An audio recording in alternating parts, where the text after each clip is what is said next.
Hey gang, it's Brian McDonald with Coldwell Banker Residential Real Estate in Boulder. To address a topic that just came up today, and I think it's something that a lot of buyers feel as they look for properties maybe on the internet, or they drive by a property with the realtor and the realtor isn't taking them to that home. And the question is, why aren't you including that one?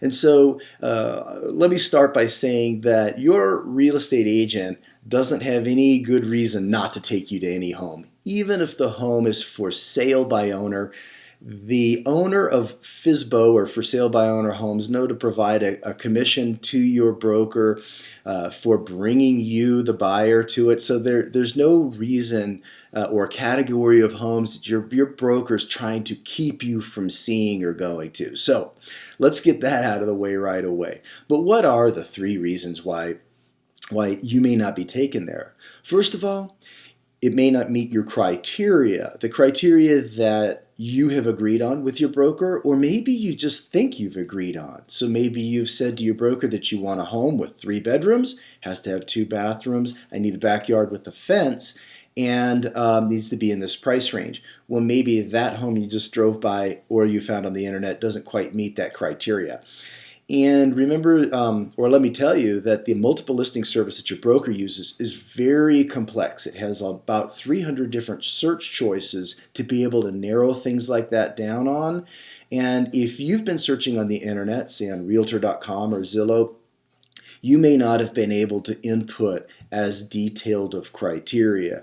So talk with your agent about it and say, hey, that one looks like one that meets the criteria. Maybe he or she will remember it and you can discuss why or why not you weren't going to see it, but probably it just didn't meet your criteria.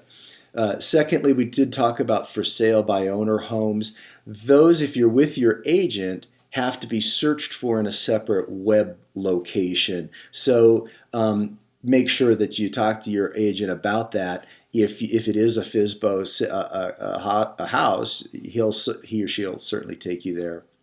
But here's one that, especially in this very hot market, is happening all the time, and that is that the home may be under contract. And here's something you may not know, that most of those real estate websites, I think all of them, can't differentiate between a home that's for sale and one that's under contract and for sale. So remember that a house, there's a pre-listing period when you and your broker talk about selling your home, and then there's a period of time where it's for sale and the sign is in the yard and it still hasn't transferred ownership. Most of that time period in this very hot market is spent while the house is under contract. Maybe it's under contract within the first few days, and it takes about 35 to 45 to 60 days to close the house. That is, finish all the paperwork, conduct all the transaction, so that at the end of the transaction period, the home changes ownership. So most of the time, while that sign's in the yard, it's already under contract, but you won't be able to see that at, say, Realtor.com or one of those websites, but the agent can see it in the multiple listing service. And here in this hot market, 60 to 70% of homes are already under contract after a week, the ones that are really properly priced and look good.